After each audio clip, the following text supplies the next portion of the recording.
자, 11번 미터 나사에 대한 설명으로 옳은 것은, 자, 여기 보시면 이제 미터 나사입니다. 미터 나사에 대한 설명으로 옳은 것. 자, 1번 나사선의 각도는 60도이다. 자, ABC 나사라고도 한다. 운동용 나사에다 피치는 1인치당 나사선의 수로 나타낸다. 자, 정답은 1번이 되겠습니다. 우리가 이제 미터 나사의 나사선의 각도는 60도입니다. 자, 보시면, 자, 먼저 이렇게 미터 나사. 자, 미터 나사는 우리가 이제 이 호칭 지름과 피치를 밀리미터 단위로 나타낸 나사를 미터 나사라고 합니다. 그리고 이 나사선의 각이 60도인 미터계 삼각 나사를 미터 나사라고 합니다. 그래서 호칭 지름은 예를 들어 이렇게 M8, M8 아니면 M10. 이제 뒤에 M10 곱하기 2가 붙으면 여기는 이제 피치로서 여기는 미터 가는 나사가 됩니다. 미터 가는 나사. 자, 그래서 또 여기 보면 이제 미터 나사인데요. 자, 미터 나사 나사선의 각도가 60도라는 건 뭐냐면 여기, 자, 여기 각도가 60도가 된다는 겁니다. 60도. 그래서 그거를 기억해 두시고, 자, 이제 우리가 여기 보시면 미터 가는 나사가 있습니다. 자, 미터 가는 나사는 우리가 이제 호칭 지름에 뒤에 곱하기 해서 이제 피치를 써줍니다. 그래서 그게 미터 가는 나사. 나사 지름에 비해 피치가 작아서 강도가 필요한 곳. 주로 이제 여러분들 이제 공작 기계의 이완 방지용 등에 사용됩니다. 미터 가는 나사. 그 다음에 이제 유니파이 나사가 있습니다. 유니파이 나사는 같은 말로 이제 ABC 나사라고도 합니다. 자, 유니파이 나사는 영국, 미국, 캐나다의 협정에 의해서 만들어진 건데, 자, ABC 나사니까 A 아메리카, B 영국, C 캐나다. 그래서 ABC 나사라고 합니다. 얘도 나사선의 각도가 60도인데 얘는 중요한 게 인치계 나사입니다. 인치계 나사라는 거 꼭 기억해 두셔야 돼요. 유니파이 나사는 ABC 나사고 인치계 나사다. 자, 그 다음에 이제 우리가 운동용 나사가 있습니다. 자, 운동용 나사는 힘을 전달하거나 물체를 움직이게 할 목적으로 사용되는 나사. 대표적인 게 이제 우리가 사각 나사입니다. 사다리꼴 나사, 톱니 나사, 볼 나사가 있는데, 대표적으로 이제 사다리꼴 나사는 예를 들어 바이스라든지 이런 것들이 있겠죠. 그래서 이런 것들은 운동용 나사입니다. 자, 그 다음에 이제 피치는 뭐냐면 서로 인접한 나사선과 나사선 사이의 축방향 거리인데요. 자, 여기 보시면, 자, 이 나사선하고 이 나사선하고 거리를 우리가 이제 이렇게 피치로 나타냅니다. 피치. 자, 피치죠, 피치. 자, 그래서 이제 정답은, 자, 미터 나사에 대한 설명으로 옳은 거니까 일단 1번이 정답이 되겠고, 자, ABC 나사는 얘는 이제 유니파이 나사가 되겠죠. 유니파이 나사가 되겠고, 자, 운동용 나사는 아니겠죠. 참고로 미터 나사는 뒤에 가서 하겠지만 결합용 나사입니다. 결합용 나사. 자, 그 다음에 피치는 1인치당 나사선 수로 나타내는 게 아니라 아까 말했듯이 인접한 나사선까지의 축방향 거리를 나타냅니다. 자, 그러고 보시면, 자, 나사는 이게 사용 목적에 따라 우리가 결합용, 운동용, 계층용으로 나누는데요. 자, 우리가 이제 운동용 나사에 보면 여기 보면 이제 사각 나사, 사다리꼴 나사, 톱니 나사, 이렇게 둥근 나사 이런 것들이 있습니다. 참고해서 보시면 되겠고, 그다음에 여기를 보시면 이게 피치하고 나사선은 하셨고, 자, 우리가 이제 앞나사하고 수나사가 있는데 참고로 좀 아셔야 될 게 이제 리드예요, 리드. 자, 리드인데 우리가 이제 리드 공식은 어떻게 되냐면, 리드는 보시면 리드는 여기 이제 리드죠, 리드는 우리가 나사 줄수 곱하기 피치가 됩니다. 피치. 그래서 나사 줄수 곱하기 피치. 자, 우리 N 곱하기 우리가 P치로 하는데, 자, 한 줄 나사. 자, 한 줄 나사는 즉 리드하고 피치가 같겠죠. 여기 1 곱하기 이거니까. 그래서 한 줄 나사는 리드하고 피치가 같다를 보시면 되겠고, 이렇게 두 줄, 이렇게 세 줄 가면 우리가 이제 리드가 늘어나겠죠. 리드가. 참고로 보시면 되겠습니다. 그래서 정답은 11번에 1번이 되겠습니다. 자, 12번 보겠습니다. 자, 구리에 니켈, 자, 40에서 50% 정도를 함유하는 합금으로서 통신기, 절연선 등의 전기저항 재료로 이용되는 것. 자, 여기서 정말 핵심 키워드는 이거예요. 우리 통신기, 절연선. 자, 우리가 이제 구리에 니켈을 함유를 하는데 여기 지금 40에서 50%죠. 자, 그 다음에 이런 전기저항 재료는 뭐냐면 바로 우리가 이제 콘스탄탄이 되겠습니다. 정답은 콘스탄탄.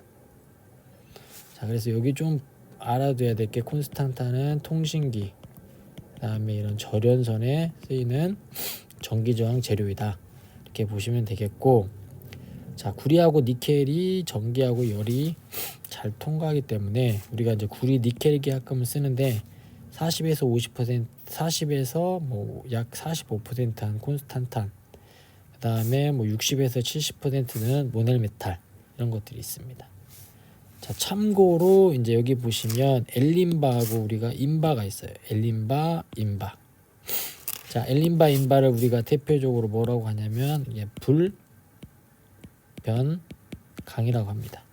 자, 불변강은 온도가 변하지 않는 강인데요. 여기 보시면 온도의 변화에 따라 열 팽창 개수 및 탄산 개수가 변하지 않는 건데, 자, 그래서 온도에 따라서 변하지 않는 겁니다. 예를 들어 추운 남극이나 북극이 있겠죠. 이때 이제 온도계로 쓰이는 재질이 있다고 하면 이럴 때는 불변강을 써줘야 돼요. 불변강. 왜냐하면 온도에 따라 변하지 않아야 되니까요. 예를 들어 따뜻한 곳이나 차가운 곳에 따라 이렇게 변하면 안 되겠죠. 그랬을 때 사용되는 게 우리가 불변강인데, 불변강의 대표적인 게 이제 인바하고 엘린바예요. 근데 이 앞에 또 이런 것들이 엘린바, 아니면 슈퍼 인바, 이런 것들이 붙습니다. 참고로 알아주시면 될 것 같습니다. 자, 그래서 12번의 정답은 2번 콘스탄탄이 되겠습니다. 자, 13번 보도록 하겠습니다. 13번. 자, 가공 재료의 단면에 여기 수직이 중요합니다. 수직 방향으로 작용하는 하중은, 자, 작용하는 하중인데 수직 방향으로 작용하는 하중은, 자, 뭐냐면 수직 방향이죠. 그래서 우리가 이거를 인장 하중이라고 합니다. 수직 방향. 그래서 여기 보시면 하중 작용 상태에 따른 분류에서 우리가 인장 하중, 재료의 축선 방향에 늘어나게 하는 하중, 또 단면의 수직, 그 다음에 이제 압축, 축선 방향으로 누르는 하중, 얘도 단면의 수직이죠. 자, 쉽게 말하면 우리가 예를 들어 이런 단면이 있다고 칩시다. 원이. 자, 이렇게 있으면 여기에 이제 예를 들어 방금처럼 하중이 작용하겠죠. 이렇게 단면의 수직으로 하중이 작용하면 이게 지금은 압축하중이겠죠. 압축하중. 자, 근데 예를 들어 얘가 이제 그렇게 작용 안 하고, 자, 그렇게 작용 안 하고 예를 들어 이렇게 더 있다고 치죠. 자, 이번에는 인장 하중은 뭐냐면 이렇게 하중이 작용하는 거겠죠. 자, 이렇게 하중이 작용하면 얘는 바로 인장 하중이 되겠습니다. 인장 하중. 자, 그래서 보시면, 자, 그 다음에 이제 전단 하중은 뭐냐면 가위로 자른 듯 같은 형태의 하중. 자, 굽힘은 이제 구부려서 휘어지게 하는 하중. 그다음 비틀림 하중은 재료를 비틀겠죠. 그래서 여기 보시면, 자, 가위로 자를 것 같은 얘는 전단 하중. 그 다음에 얘는 이렇게 하면 이제 이렇게 굽혀지겠죠. 그래서 굽힘 하중. 그 다음에 얘는 이렇게 돌리니까 여기 이제 비틀림이 발생하겠죠. 여기는 고정이니까요. 그럴 때 사용하는 게 바로 작용 하중입니다. 작용 하중. 자, 여기서 또 참고로 알아야 될 게 뭐냐면 여러분들 응력입니다. 응력. 자, 응력인데요. 응력은 뭐냐면 자, 이렇게 P처럼 우리가 이제 지금 이건 무슨 하중? 이거 인장하중이 작용합니다. 인장하중. 자, 인장하중이 작용할 때 우리가 여기 이제 응력을 구하는데요. 응력도 상당히 많이 나와요. 자, 응력은 어떻게 구하냐? 여기에 하중. 그다음에 여기에 이제 단면적입니다. 단면적. 그래서 하중을 단면적으로 나누면 돼요. 근데 이제 단면적이 두 개가 있겠죠. 원일 때가 있겠고, 그 다음에 예를 들어 뭐 직사각형이나 아니면 정사각형일 때도 있겠죠. 자, 그래서 중요한 건 응력을 우리가 하중을 단면적으로 나눈다 라는 것만 여러분들이 알고 계시면 될 것 같습니다. 자, 그래서 13번의 정답은 3번 인장 하중이 되겠습니다. 자, 그 다음 이제 14번 보겠습니다. 자, 14번 강과 비교한 주철의 특성이 아닌 것입니다. 아닌 것. 자, 강하고 우리가 이제 주철을 비교를 해야 되는데요. 자, 1번 주조성이 우수하다. 그렇죠. 주철은 주조성이 우수하죠. 2번 복잡한 형상을 생산할 수 있다. 3번 주물 제품을 값싸게 생산할 수 있다. 자, 4번 강에 비해 강도가 비교적 높다. 자, 정답은 4번이 되겠죠. 강에 비해 강도가 비교적 높은 게 아니라 맞습니다. 자, 우리가 이제 여기 주철의 장단점이 되어 있는데요. 여기 보시면 단점을 보면 충격에 약해요. 자, 잘 깨진다는 거죠. 그리고 강에 비해 인장 강도도 작고 굽힘 강도도 작고 소성 가공이 어렵다.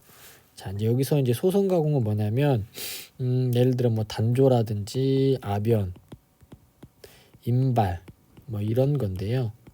이제 나중에 탄성하고 소성도 뒤에 가면 배울 텐데 여러분들 이런 것을 주철은 할 수가 없다는 거예요. 주철은 할 수가 없다. 자, 그래서 장점은 뭐냐면 용융점. 자, 녹는 점이 낮아서 유동성이 커 복잡한 형상의 부품도 제작하기 쉽다. 자, 여기서 이제 여러분들이 단어를 잘 모르는데 유동성은 뭐냐면 용융한 액체가 그 이제 멀리까지 가는 능력입니다. 멀리까지 가는 능력을 우리가 유동성이라고 해요. 예를 들어 이제 뭐 붕어빵 틀이 이렇게 있다고 치죠. 자, 여기에 이제 액체를 부었을 때 이 끝에까지 갈 수 있는 능력을 유동성이라고 그래요. 근데 이런 유동성은 주철이 너무 좋아요. 너무. 그래서 이 끝에 구석구석까지 갈 수 있으니까 여기 보면 복잡한 형상의 부품도 제작하기 쉽습니다. 주철은. 그 다음에 주조성이 우수하고 그 다음에 마찰 저항이 우수하고 절삭성이 우수하고 압축 강도가 크고 고온에서 기계적 성질이 우수하다. 이런 장점들이 있습니다. 근데 강에 비해 강도는 낮죠. 그래서 14번의 정답은 4번이 되겠습니다. 자, 15번을 한번 보겠습니다.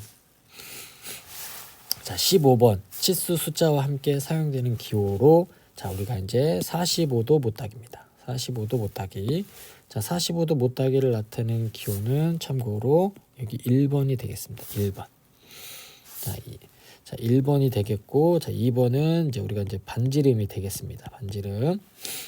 자, 그래서 치수 보조 기호 상당히 많이 나오니까 여러분들 꼭 기억해 주시면 되겠습니다. 자, 지름 파이.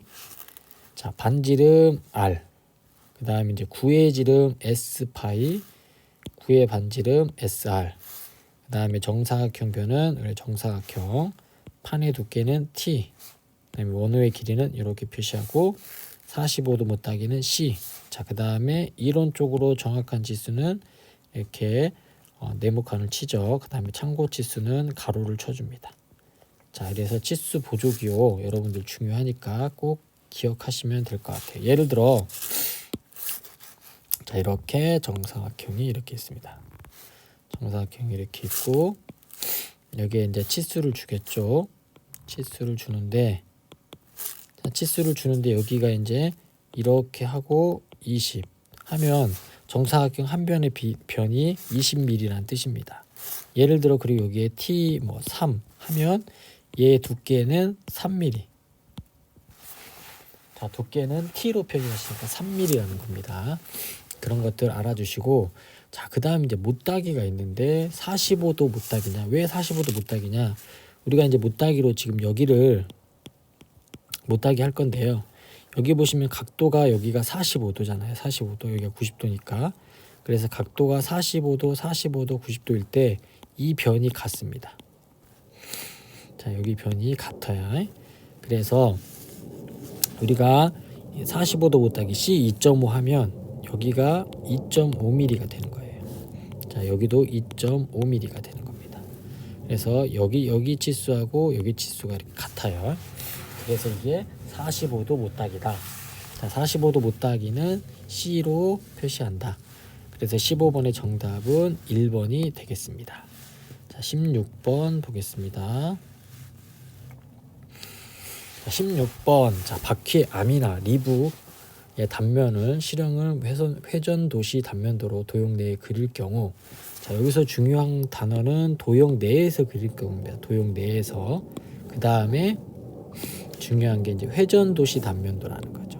우리가 이제 단면도를 나타낼 때 여러 가지 방법들이 있는데, 그때 이제 뭐 전단면도라든지, 그 다음에 뭐 회전 도시 단면도, 그 다음에 뭐 이런 여러 가지 단면도가 있는데, 그때 이제 회전 도시 단면도를 도형 내에 그릴 때 사용하는 선의 종류, 단 전면부 전후를 끊지 않고 도형 내에 겹쳐서 그린다 하고 돼 있습니다. 자, 그래서 우리가 이제 여러분들 단면도 그릴 때 도형 내에 그릴 때 일단 정답은 가는 실선이 되겠어요.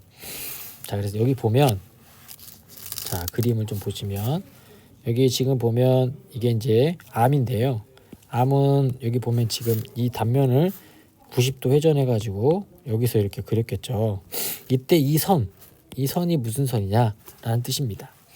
예를 들어 지금 여기 훅도 보시면 이 훅도 지금 회전도시 이렇게 잘라 가지고 이제 90도로 돌려 가지고 나타낸 게 얘인데, 자, 이렇게 나타내는 건데, 이때 여기에 선이 무엇이냐, 그 다음에 얘를 이제 바깥으로 빼죠. 이렇게 바깥으로 뺐을 때 선은 무엇이냐 라는 것입니다.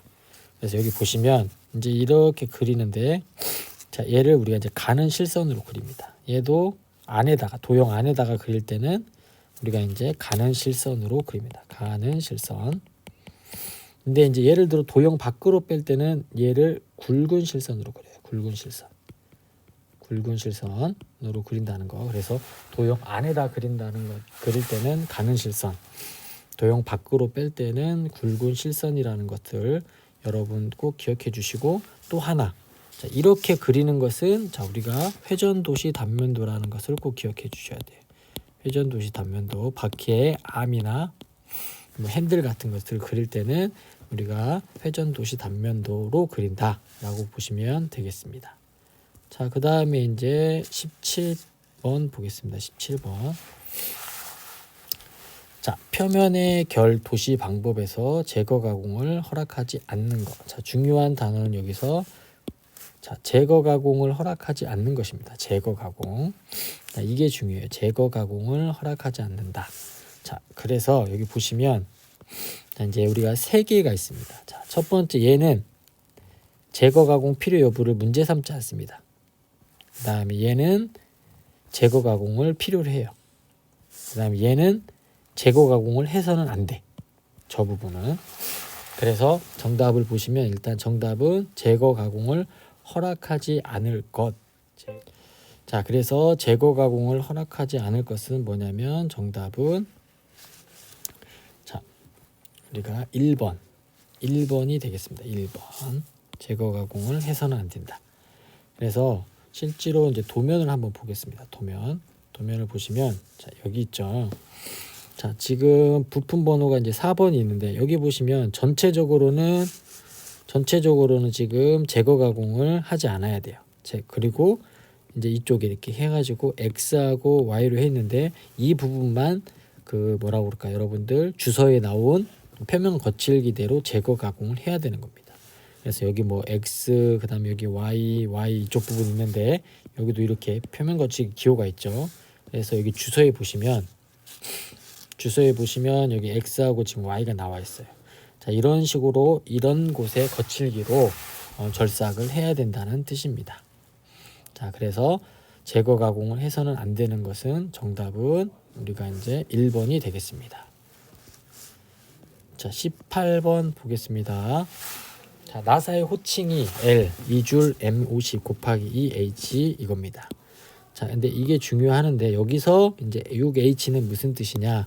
자, 정답을 먼저 말씀드리면 6H는 우리가 이제 암나사의 등급이 되겠습니다.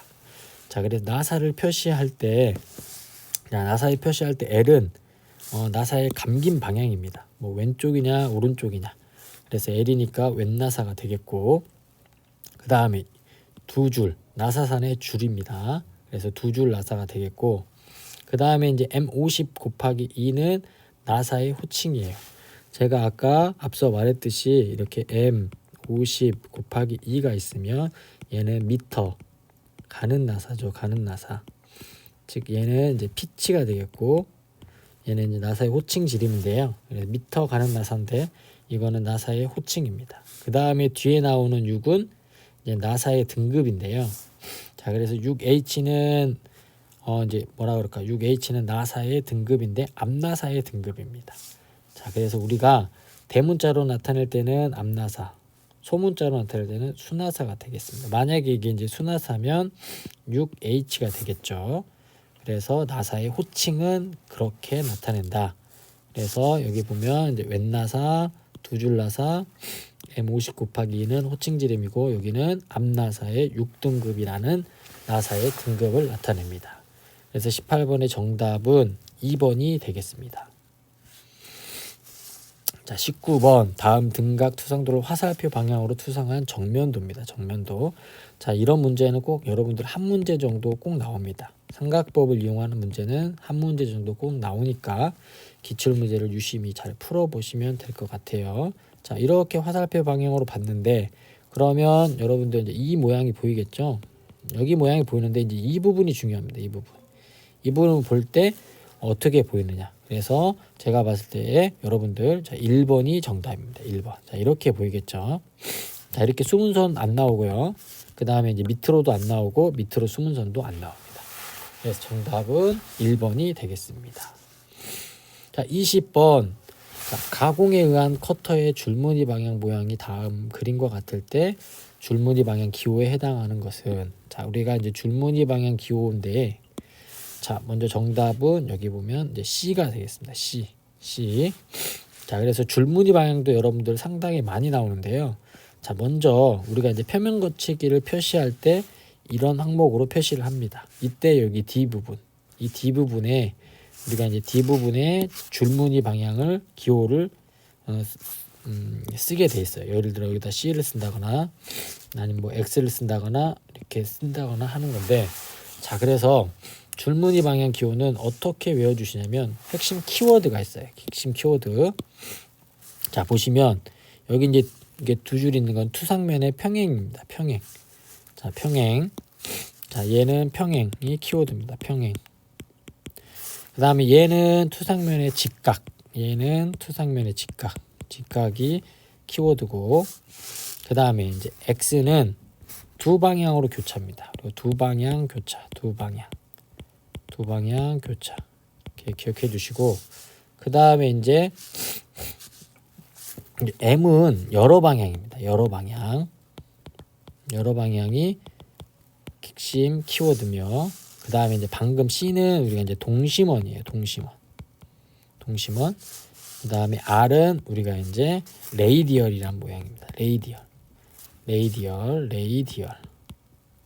자, 이렇게 중심을 통해서 이렇게 가는 것을 우리가 레이디얼인데, 자, 그래서 핵심 키워드도 암기하셔야 되고 그림도 암기를 해주시면 괜찮습니다.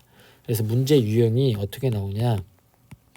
문제 유형은 자, 20번처럼 이렇게 그림을 주고 나오는 형이 하나가 있고, 그 다음에 이제 내용을 줄 때 방금 전에 말한 핵심 키워드, 우리가 이제 키워드에 따라서 선택을 하면 됩니다. 자, 예를 들어 얘는 평행이겠죠. 평행. 그다음에 얘는 이제 두 방향 교차고, 그다음에 얘는 이제 레이디얼 모양이 되겠죠. 레이디얼. 그래서 여러분들 줄무늬 방향은 꼭 그렇게 핵심 키워드하고 그림하고 해서 암기하시면 될 것 같습니다. 그래서 20번의 정답은 자, 4번이 되겠습니다. 4번 동심원이죠. 여기 키워드는 동심원이 되겠습니다.